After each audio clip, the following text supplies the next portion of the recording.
Já falamos que o Senhor, para dar apoio e confiança aos cristãos sob perseguição, inspirou João a escrever o livro de Apocalipse. Também falamos sobre como o Senhor usou símbolos nesse livro para transmitir informações que seu povo compreendesse. Por outro lado, aqueles que se opunham e não eram educados no cristianismo não seriam capazes de interpretar a verdade que o Senhor estava transmitindo. Agora que você sabe como os símbolos eram usados, vamos pegar uma boa parte dessa lição para compartilhar outras coisas que você precisa saber para poder ler o livro de Apocalipse. Se você quiser, podemos chamá-las de precauções.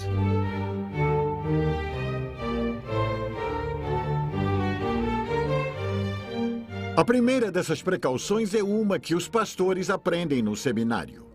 Como a maioria de vocês nunca esteve num seminário, é claro, não tem a menor ideia de como é e o que se aprende lá. Se a minha memória não falha, e às vezes ela falha, eu aprendi algo parecido com isto. Deixe que as passagens mais claras da Escritura interpretem aquelas que não são tão claras. Você deve manter as passagens menos claras da Escritura consistentes com os escritos mais claros da Bíblia. Como eu disse, talvez a minha memória não seja tão precisa como deveria. Mas posso lhe dizer que essa verdade era repetida para nós muitas e muitas e muitas vezes. Eles nos diziam que as passagens claras da Escritura explicam as que não são tão claras. Essa é a forma como a igreja sempre interpretou a Bíblia, pelo menos até há pouco tempo. De qualquer forma, isso significa que... Bom, vamos tentar isto. Vamos dar uma olhada em Mateus 24. Jesus disse: naquele dia, 2 homens estarão trabalhando na fazenda. Um será levado e o outro deixado. 2 mulheres estarão no moinho moendo trigo. Uma será levada e a outra deixada. Se uma pessoa lê essa passagem de uma forma isolada, pode achar que existe base para o que alguns pregadores chamam de arrebatamento. O arrebatamento é tema de uma série muito lucrativa de livros e filmes chamada Left Behind. O arrebatamento quer dizer, sem aviso, sem explicação, Deus vai levar todos os cristãos da terra e deixar os que não creem para trás. Carros dirigidos por cristãos vão bater. Aviões pilotados por pilotos cristãos vão cair. Trens conduzidos por cristãos vão descarrilhar. Bom, você já entendeu. Você não vai querer estar sendo operado por um médico cristão quando vier o arrebatamento, pois ele não vai concluir a operação. Se sua esposa é cristã, ela vai, e você será deixado para trás. Você não vai querer isso. Você não vai querer ser deixado para trás porque este mundo vai afundar rapidamente.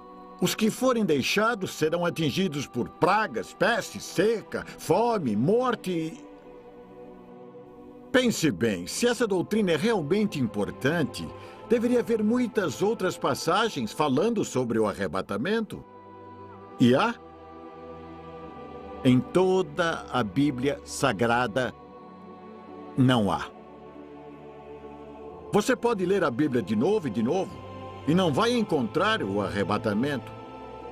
Por outro lado, temos muitas passagens que ensinam que Jesus vai voltar e julgar o mundo. Bam! Os bons serão julgados, os maus serão julgados. Todos iremos para onde devemos ir, é isso.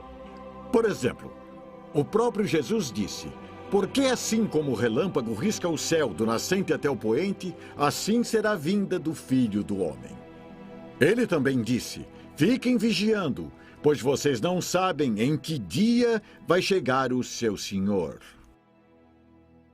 O apóstolo Paulo escreveu: pois vocês sabem muito bem que o dia do Senhor virá como um ladrão na calada da noite. Quando as pessoas começarem a dizer tudo está calmo e seguro, então é que de repente a destruição cairá sobre elas. As pessoas não poderão escapar, pois será como uma mulher que está sentindo as dores de parto. Mas vocês, irmãos, não estão na escuridão, e o dia do Senhor não deverá pegá-los como um ladrão que ataca de surpresa. O apóstolo Pedro escreveu: porém o dia do Senhor chegará como um ladrão. Naquele dia os céus vão desaparecer com um barulho espantoso, e tudo o que há no universo será queimado. A terra e tudo o que existe nela vão sumir. Poderíamos continuar, mas nós não vamos. Em vez disso, pergunto: o que alguém aprende depois de ler todas essas passagens? Aprende que Jesus virá inesperadamente. Aprende que Jesus virá para julgar. Aprende que Jesus está vindo. E quando isso acontecer, será o fim desta velha criação. Agora, voltemos à passagem de Mateus sobre a qual se baseia a série Left Behind. Faria diferença se eu lhe dissesse que Jesus começou aquele parágrafo dizendo: mas ninguém sabe nem o dia, nem a hora em que tudo isso vai acontecer, nem os anjos do céu, nem o Filho, mas somente o Pai. Faria diferença se eu lhe dissesse que o parágrafo termina com estas palavras: fiquem vigiando, pois vocês não sabem em que dia vai chegar o seu senhor. Lembrem-se disto: se o dono da casa soubesse quando ia chegar o ladrão, ficaria vigiando e não deixaria que a sua casa fosse arrombada. Por isso, vocês também fiquem vigiando, pois o Filho do Homem chegará na hora em que vocês não estiverem esperando. O que isso significa? Se a Escritura interpreta a si mesma, e ela o faz, significa que Jesus está nos dizendo para estarmos preparados. Significa que quando chegar o dia do juízo, ele vai levar os cristãos para o céu com ele. Essa passagem, não tão clara, não deve ser tomada isoladamente. Deve ser interpretada pelas muitas outras passagens bem claras da Bíblia. Caso contrário, você vai terminar com um arrebatamento não bíblico e não inspirado por Deus. Outra precaução que você precisa tomar é que a Bíblia significa literalmente o que diz, a menos que lhe diga que está falando de forma figurada. O perigo está no fato de que muitas pessoas misturam as coisas. Elas pegam e escolhem de forma aleatória as palavras que vão ler da Escritura. Isso se torna especialmente estranho se você estiver lendo o Apocalipse. Ou talvez deva dizer especialmente perigoso. Como este versículo: essas pessoas tornaram a viver e reinaram com Cristo durante os 1000 anos. Você já ouviu essa passagem alguma vez? Provavelmente não. Ainda assim, essa passagem é a base da doutrina chamada de o milênio. Já ouviu falar nisso? O milênio refere-se aos 1000 anos do reinado de Cristo. Bom, essa é a passagem que fundamenta a doutrina que diz que Jesus vai reinar na Terra durante 1000 anos e tudo vai ser realmente maravilhoso. Mas vamos olhar a passagem inteira. O Apocalipse 20 diz isto: então vi descendo do céu um anjo que tinha nas mãos a chave do abismo e uma corrente pesada. Ele agarrou o dragão, aquela velha cobra que é o diabo ou Satanás, e o amarrou por 1000 anos. Então o anjo jogou o diabo no abismo e trancou e selou a porta para que ele não enganasse mais as nações até terminarem os 1000 anos. Depois desses 1000 anos, é preciso que ele seja solto por um pouco de tempo. Em seguida, vi alguns tronos, e os que estavam sentados neles receberam o poder de julgar. Vi também as almas das pessoas que tinham sido degoladas porque haviam anunciado a mensagem de Deus e a verdade que Jesus revelou. Elas não tinham adorado o monstro nem a sua imagem, nem tinham recebido seu sinal na testa ou na mão. Essas pessoas tornaram a viver e reinaram com Cristo durante os 1000 anos. Se olharmos essa passagem literalmente, parece que está falando sobre um milênio, um período de 1000 anos em que Satanás está preso. Mas é isso mesmo? Quando os pastores estão no seminário, logo no segundo dia de aula, e eu acho que me lembro bem que é no segundo dia de aula, a segunda coisa que ensinam a eles é: ao ler uma passagem, não assuma que algumas coisas têm sentido literal e outras figurado, a menos que Deus lhe diga para fazer isso. Há uma diferença entre literal e figurado. Você se lembra de Calígula, o imperador romano sobre quem falamos? Quando ele adoeceu, dava a impressão de que ia morrer.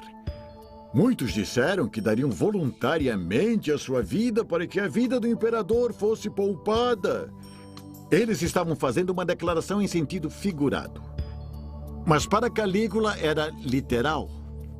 Quando ele melhorou e encontrava-os pela rua ainda vivos, ele os matava. Ele perguntava: o que está fazendo aqui? Você deveria estar morto.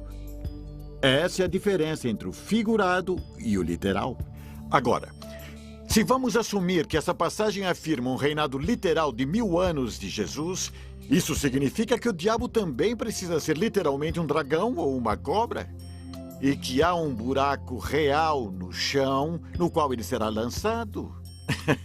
Você não pode misturar a linguagem literal com a figurada sem ter uma razão para isso. Se fizer isso, vai tirar de um texto algo que Deus nunca disse. Mais uma vez, as passagens claras da Escritura interpretam as que são menos claras. Você não vai encontrar um milênio em outros lugares da Escritura, mas você vai encontrar Jesus vindo rapidamente para um julgamento total e final. E o que fazemos com esses 1000 anos?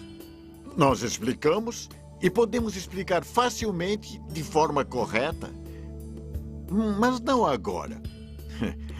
E se isso não estiver claro, olhe para a passagem de Apocalipse 14:3. O texto diz: os 144.000 estavam diante do trono e dos 4 seres vivos e dos líderes, e cantavam uma nova canção que somente eles podiam aprender. De toda a humanidade, eles eram os únicos que tinham sido comprados por Deus. Olhando para essa passagem e fazendo isso de forma literal, vai parecer que somente 144.000 serão salvos. Alguns dizem exatamente isso. Os testemunhas de Jeová, por exemplo. Certamente, os testemunhas de Jeová já bateram à sua porta, não é? O que eles fazem? Eles tentam assustar? Você não acha que o mundo está cada vez pior? Perguntam. Você não acha que o fim está chegando? Perguntam. Você não acha que estamos condenados? Você não quer ser um dos 144.000? Perguntam. Esse número é complicado, porque há cerca de 7 ou 8 milhões de testemunhas de Jeová por aí. Parece que muitos não vão chegar lá, o que causa um grande problema. Atualmente, há 2 bilhões de cristãos no mundo. Se tomarmos essa passagem no sentido literal, quais serão as suas chances de chegar ao céu? Bom, isso é mesmo assustador.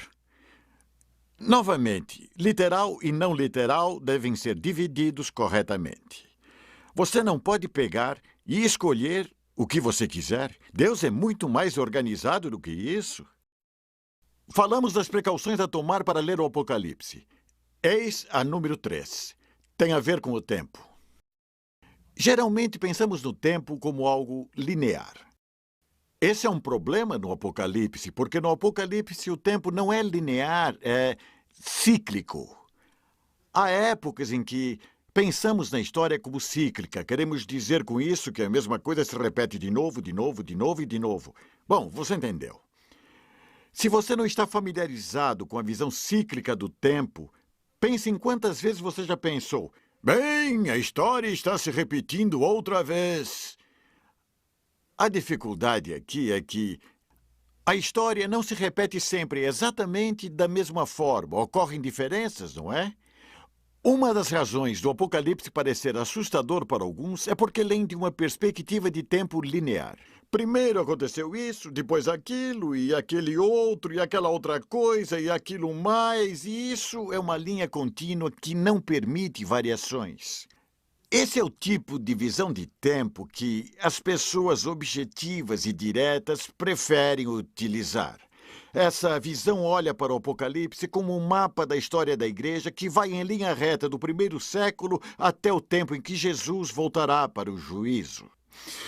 Se o Apocalipse é linear, isso significa que deveríamos ser capazes de identificar algumas figuras históricas, alguns países, pessoas, vilões infames, e isso nos leva a conversas assustadoras a respeito do Anticristo.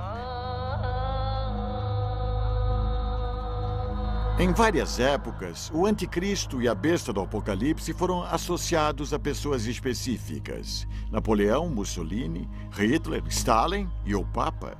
Um dos defeitos desse tipo de interpretação é que as pessoas que fazem essa associação costumam limitá-la aos líderes, países e vilões da história da Europa Ocidental.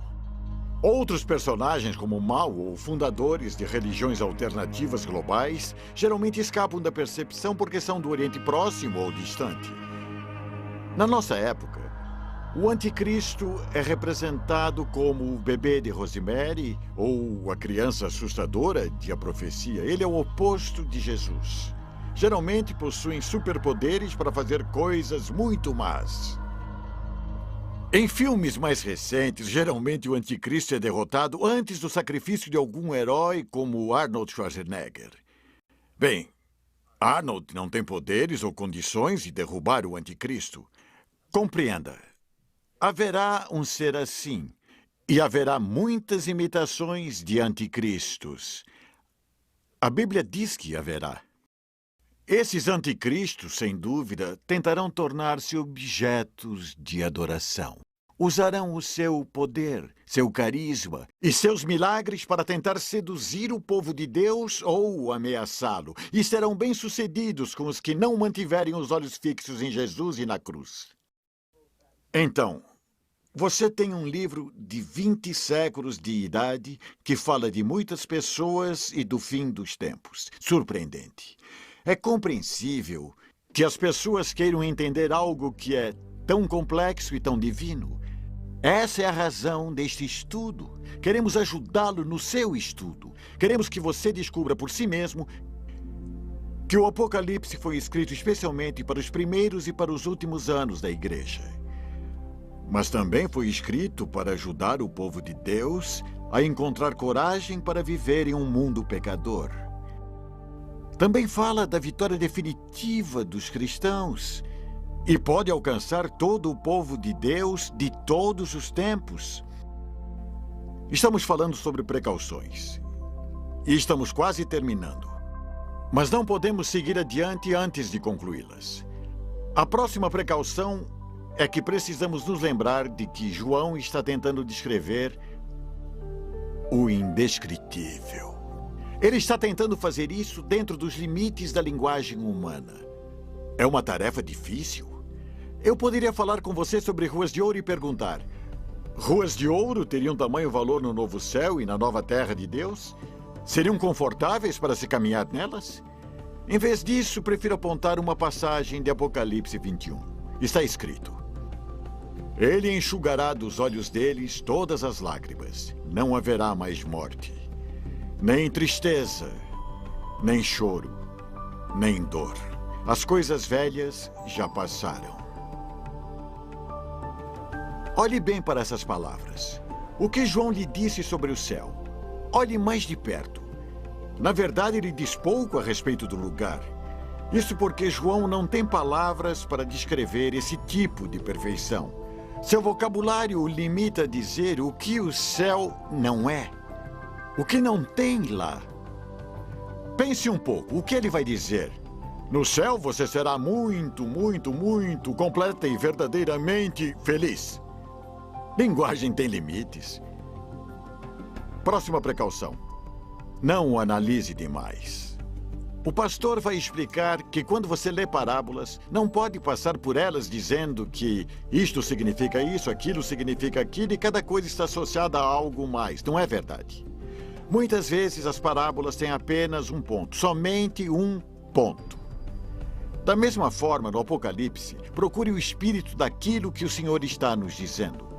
Honestamente, há trechos em que simplesmente não sabemos o que cada coisa significa. E só para registrar, você tem que saber que ninguém mais sabe também. Não importa o que digam na TV, no rádio ou nos livros. Eles não sabem. Você pode pensar, como isso vai me ajudar a ler o Apocalipse? Pois vai. Quando você ler esse livro inspirado, você não vai querer ficar preso a um monte de coisas estranhas. Quando você ouvir alguém na TV ou ler um livro, não vai se apegar às suas teorias e interpretações que não são da Escritura. Ao mesmo tempo, você será capaz de dizer: em meus problemas, minhas dificuldades, o que o Senhor tem a me dizer? Você saberá. Durante este estudo, mencionamos que o Apocalipse está escrito em código. Espero que você esteja muito bem preparado, porque iremos direto para a exploração desse código na próxima lição, explicando todas as coisas assustadoras de Apocalipse.